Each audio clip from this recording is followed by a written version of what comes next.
tal? Me da mucho gusto estar de nuevo con ustedes en otro programa de retos femeninos en la sección de Justicia Cotidiana. Soy Claudia de Buen, titular de esta sección, y me da enorme gusto presentarles un nuevo programa con un tema realmente muy importante. Estoy segura que va a ser interesante para ustedes porque sobre todo hay muchas inquietudes al respecto. Por supuesto, me pueden encontrar en X, antes Twitter, en @Klaus de Buen, para cualquier comentario, pregunta o incluso sugerir temas para nuestra sección. Desde luego, este es un tema que estoy tratando ante una situación especial porque he recibido varias solicitudes para que hable sobre la diferencia que hay entre divorcio y concubinato, dos instituciones muy importantes de derecho familiar. Concubinato lo entendemos como la unión libre y que ambos se dan muchas veces en México. Es decir, mucha gente vive en unión libre en todos los sectores sociales y económicos y mucha gente se casa. En México, el matrimonio y el concubinato son dos uniones reconocidas legalmente. Cada una tiene sus propias características, consecuencias legales, es decir, de ambos surgen derechos y obligaciones muy parecidos, pero hay algunas diferencias que vale la pena comentar para no confundir. El matrimonio, vamos a empezar por este, es una institución jurídica que se formaliza mediante un acto civil celebrado ante un oficial del registro civil, al que todos conocemos como juez del registro civil. Hay algunos aspectos importantes que tiene. Desde luego, requisito, pues tienen que ser mayores de 18 años, aunque en algunos lugares se permite el matrimonio de menores de edad, con el consentimiento de sus padres o tutores bajo ciertas condiciones. La formalización es un acto formal, es decir, tiene que llevarse a cabo ante una autoridad. El matrimonio que no se lleva a cabo ante una autoridad es una unión libre. Este matrimonio debe ser registrado en el registro civil de la ciudad en la que uno contraiga matrimonio.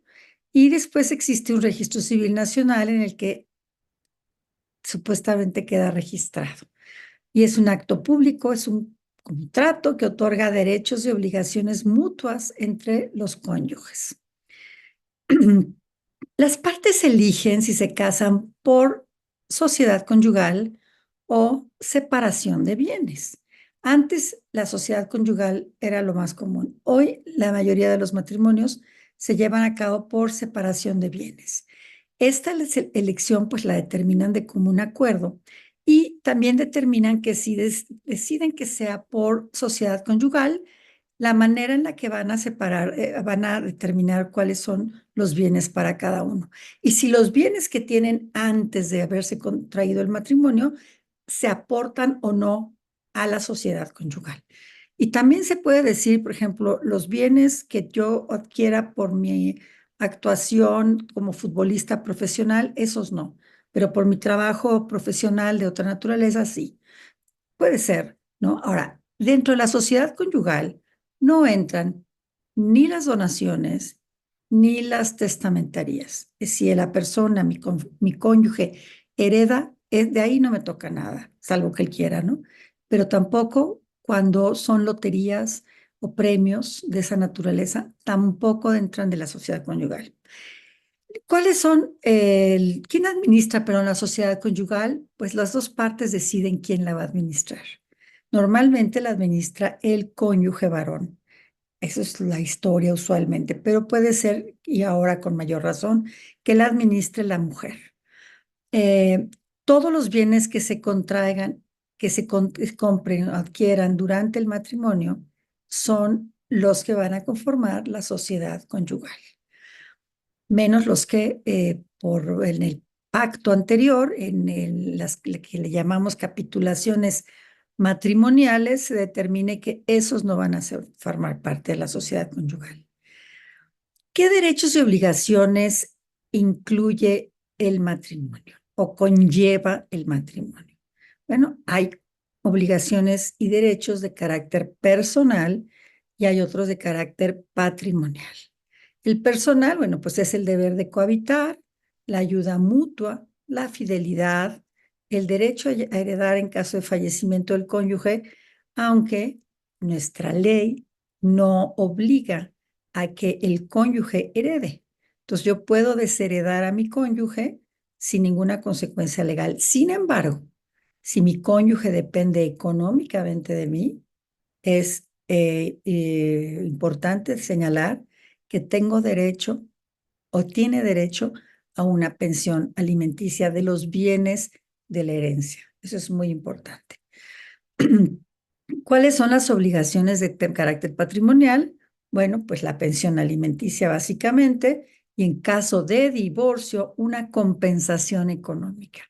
Si uno de los cónyuges, vamos a poner el caso más común, la mujer, se dedica preponderantemente al hogar y al cuidado de los hijos, ella no adquiere bienes como fruto de su trabajo porque no trabaja o porque trabajando tiene un ingreso muy pequeñito, entonces tiene derecho a recibir hasta la mitad de los bienes que su cónyuge haya adquirido durante la vigencia del matrimonio. ¿Qué significa esto? Que si durante el matrimonio el señor compró una serie de bienes producto de su trabajo, es decir, no fue producto de herencia, no fue producto de donaciones de sus padres, hermanos, o sea, no fue producto de la lotería o de premios de esa naturaleza, entonces de los que son de su trabajo, la mujer tiene derecho a quedarse hasta con el 50%, siempre y cuando se haya dedicado preponderantemente al hogar y al cuidado de los hijos. ¿De qué depende el porcentaje? Porque puede ser del 10, 5, 40, 30, en fin. Pues depende de los años que lleven casados, dependerá de si tiene hijos o no tiene hijos, si se dedicó preponderantemente a ellos, si no trabajó porque no tenía capacidad o no tenía, o fue un pacto entre los dos de que no trabajara, si tenía profesión y renunció a su profesión por dedicarse al hogar, en fin, depende de muchas circunstancias y será el juez quien determine, en todo caso, cuál es el porcentaje que le corresponde, pero solo en caso de divorcio. Si no hay un divorcio, no se puede reclamar la compensación. Y lo que toca siempre, en cualquier circunstancia, es una pensión alimenticia. ¿Qué sucede si no tiene bienes materiales? Digamos, no tiene casas, no tiene joyas, pero tiene dinero en el banco o en inversiones, en productos financieros. Entonces también se puede pedir hasta la mitad de esos bienes.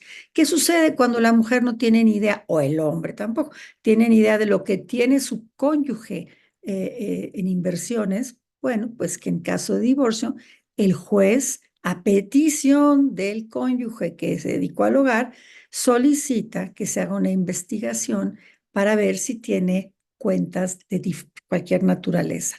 Y estas cuentas, cuando fueron adquiridas, cómo se han ido conformando y quiénes son los, digamos, quienes tienen derecho a mover el dinero en esas cuentas, porque no necesariamente son nada más del cónyuge, puede ser cuentas entre los hermanos o los padres del cónyuge, en fin. Y ahí tiene que el juez mandar un oficio a la Comisión Bancaria de Valores para que indique la comisión, haciendo una investigación, una solicitud a todas las instituciones financieras y bancarias del país para ver si hay algo a nombre de esta persona. Y entonces la comisión contesta, la comisión responde, y una vez que dé la respuesta, entonces se tomará la decisión que corresponde. También puede haber bienes materiales y dinero en esta naturaleza. Ahora, el matrimonio es esta institución en la que supuestamente o normalmente se conforma por los padres y los hijos. Los hijos también tienen derecho a una pensión alimenticia por parte de los padres, de los dos padres, porque esta es una obligación que se genera por ambos, salvo que uno no tenga ingresos, pero lo cumpla su parte, digamos, en especie, cuidando a los hijos, etcétera.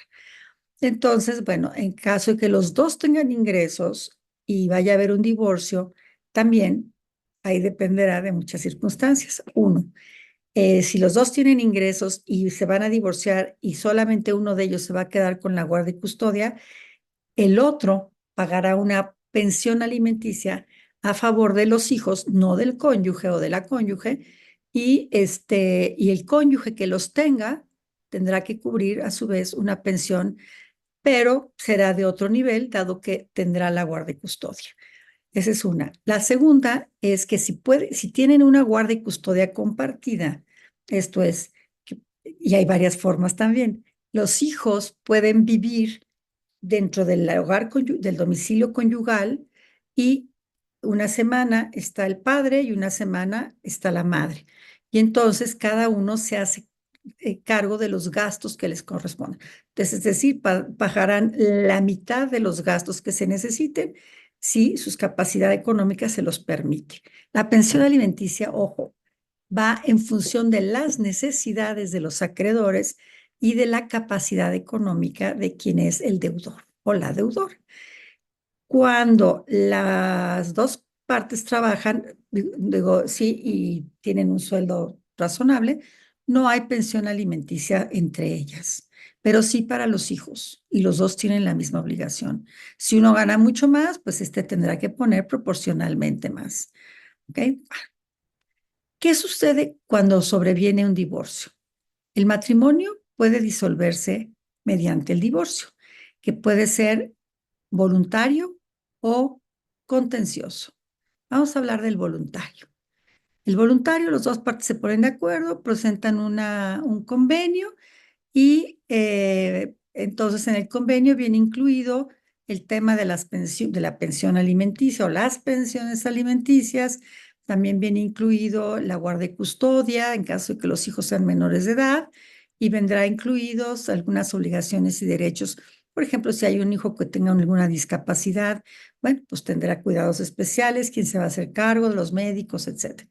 Entonces, en este convenio se determinan, la ley señala cuáles son los puntos, cuáles son los aspectos, y se determinan con toda precisión los aspectos a considerar y a proponer ante el juez.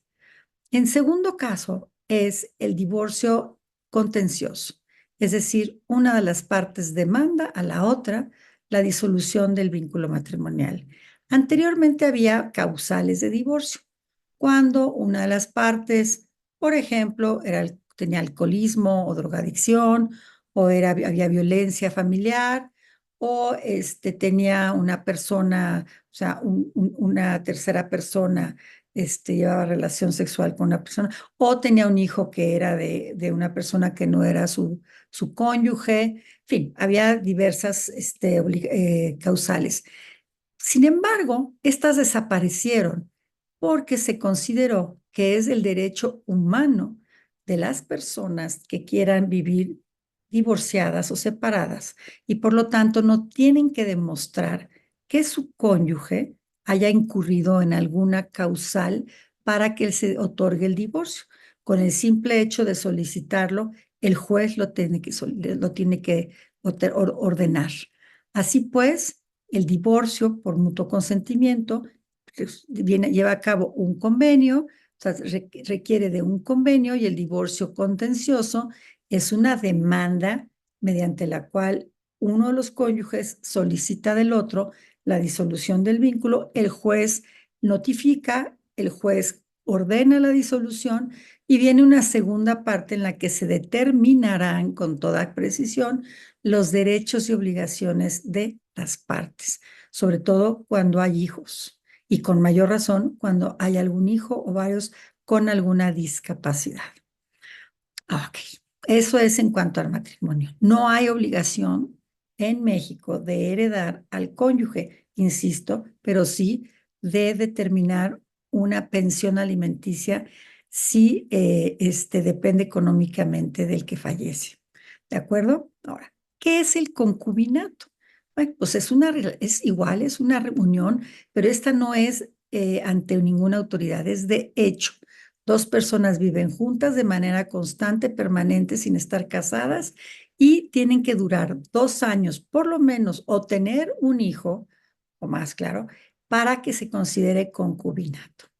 Entonces, se requiere de que vivan juntos en el mismo domicilio 2 años, y si está uno casado y el otro no, también surgen derechos y obligaciones del cónyuge casado para con el otro.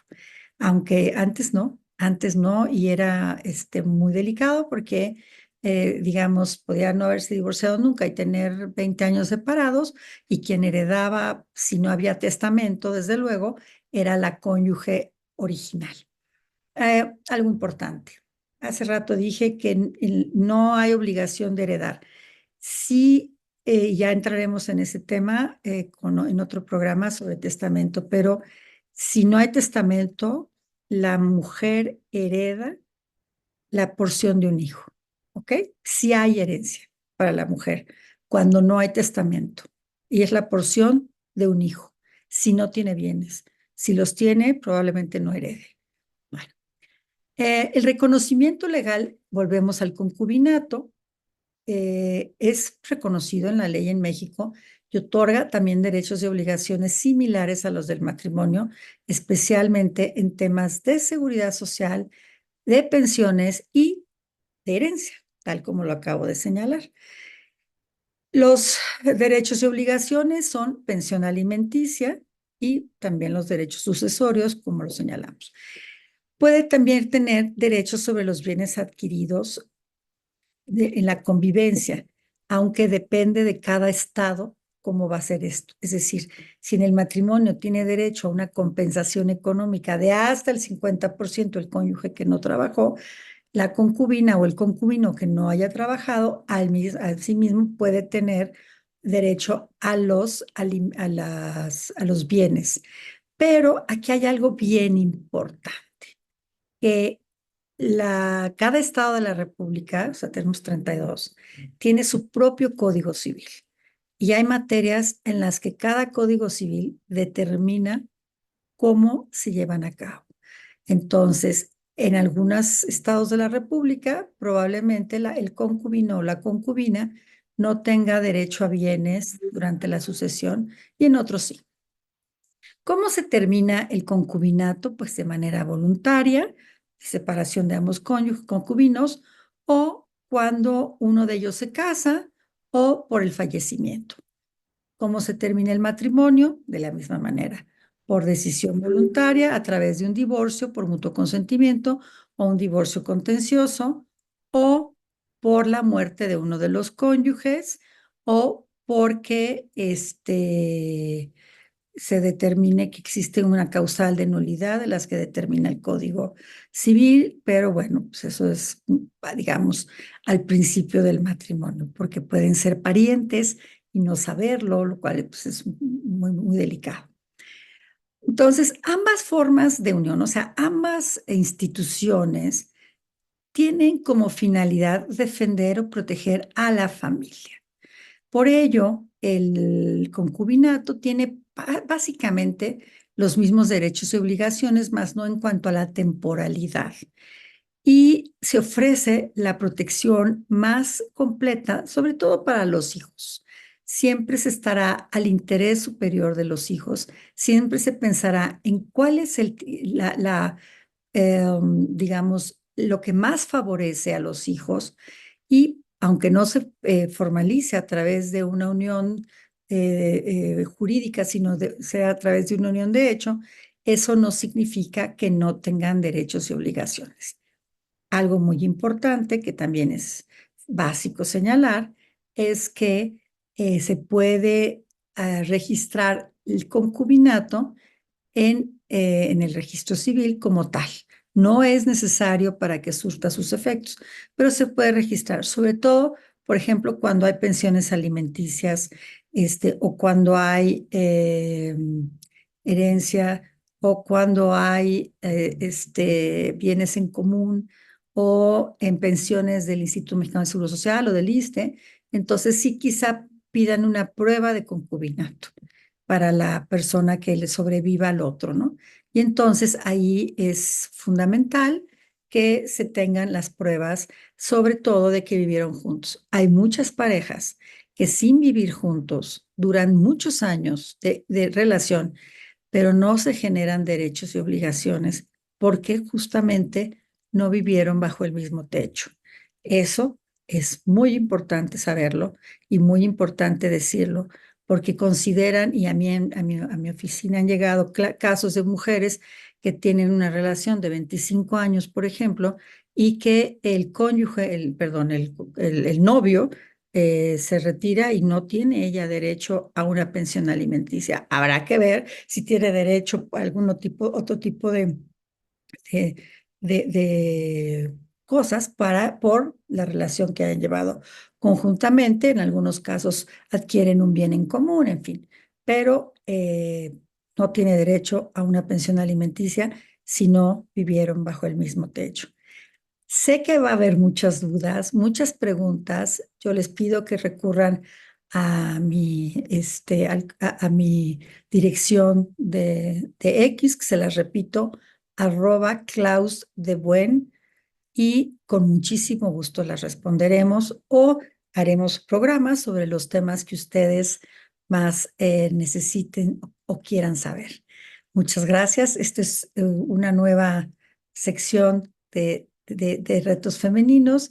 Me siento muy halagada de que esté a mi cargo, por lo tanto, les agradezco que me den sus opiniones.